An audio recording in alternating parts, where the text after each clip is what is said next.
Tingnan nyo yung kuan mga idol, yung tawag nito, itlog niya. Napakaganda ng itlog niya.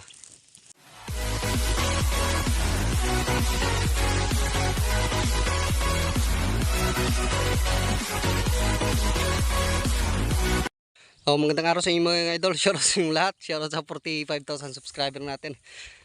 Grabe mga idol. Hiningal ako. Dito ako ngayon sa bundok mga idol. So ngayon naglipat ako ng mga kalabaw ko. Ayan.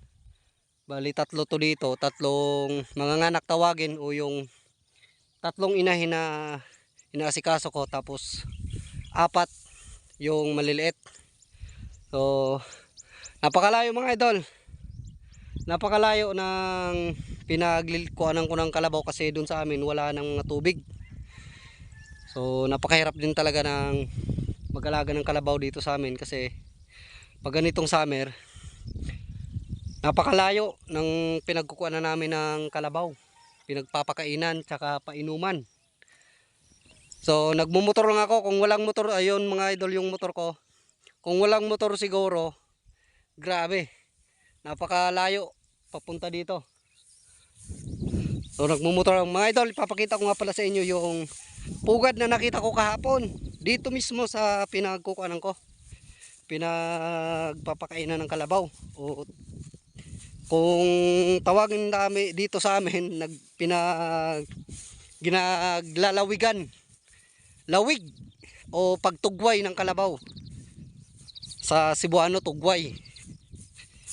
So papunta ngayon tayo sa mga kalabaw ko na kuan. Dalawa pa yung ililipat ko. Motor natin mga idol. So dito naman yung iba kong kalabaw. Napakalayo. Oh, may uibo na lumipad, nagkanugtog. Ayan mga idol yung kalabaw. Andun yung iba, yun yung mga anak ko. Andun sa yung isa, andun pa sa kabila. So pagkatapos kong makuanto mga idol, mailipat, papakita ko sa inyo yung pugad. Lipat ko muna. Ayun pala yung, yan yung sa akin mga idol. May anak na yan. Yun yung sa akin. Ito kay papa to. Tapos yun kay papa din. Yun lang sa akin. Pero sa anak ng kalabaw, bali kuan din yung sa akin. Tatlo yung maliliit ko na kalabaw. Bali tatlo. So mahirap din mga idol kapag ganito malayo. Yan. Malayo din yung pinagkukuanan ko sa kanila. Kita yan, bukid. Nandito tayo sa may bukid oh. So yan mga idol. Isa na lang, yung sa akin na lang. Ayun yung isa oh. Yung motor ko, tingnan nyo, napakalayo. Dito bukid kasi ito. Kahingal talaga mga idol. Pero tiyaga lang tayo, malapit naman yung tag-ulan. Tsaka umuulan-ulan na naman, pero hindi pa talaga nakakapatubig dun sa amin. Ayan o. Ayan yung, ito yung sa akin na una. So ito naman yung sa kay papa. Yan mga kalabaw natin. So yung dalawang kalabaw, bali apat kasi na maliliit yan eh. Hindi naman maliit talaga yung dalawa, medyo malaki na yun. Wala dito, pinakawalan ko lang yun mga idol, yung dalawa. Bumabalik naman yung dito.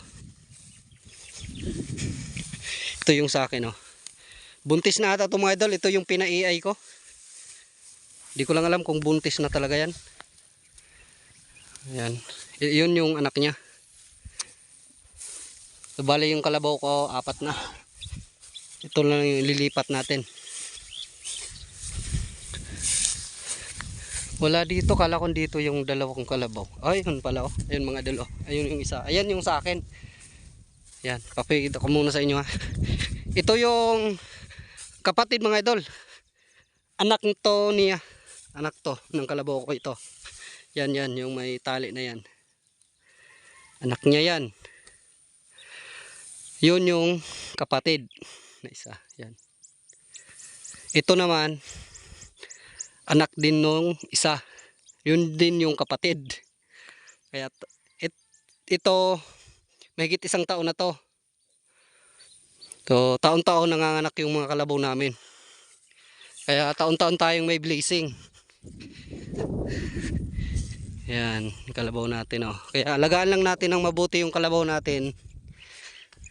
May blessing talagang bibigay sila din sa atin. Ayun. So dito ko na to ililipat. So mamaya mga idol, stay tuned lang. Papakita ko na sa inyo yung pugad na nakita ko dito. Ayan mga idol, lipat ko na. Oh. Ito na yung last. Napakalayo no. Ito yung isa.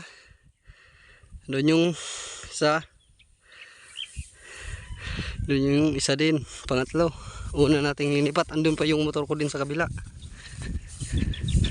Tiyagaan lang mga idol sa pag-alaga ng kalabaw. Napakamahal na din ang presyo ng kalabaw dito. So, ito nga pala yung pugad mga idol. Dito yun. Dito ko nakita yun kahapon.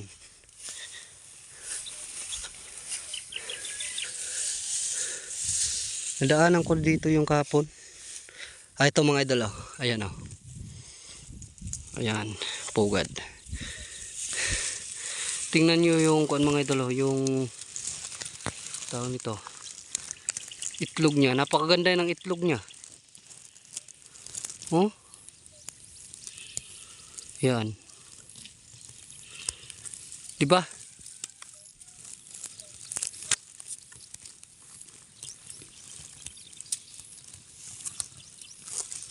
Ayan, makita nyo. So comment nyo lang mga idol kung alam nyo yung pugad na to. Kung familiar kayo sa itlog na to at sa pugad. Ayan.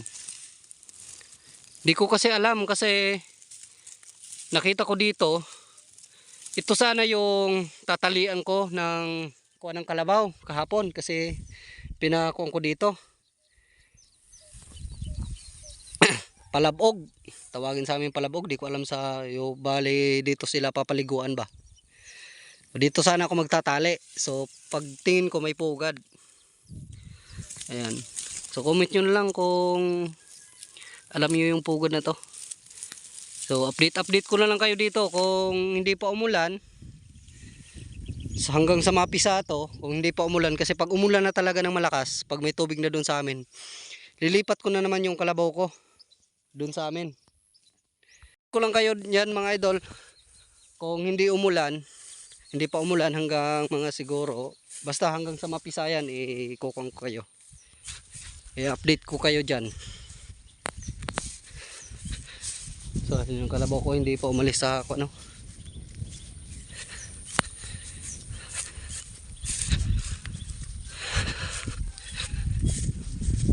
So, yan mga idol, hanggang dito lang muna yung video ko. So, thank you sa panonood at shoutout na lang sa inyong lahat.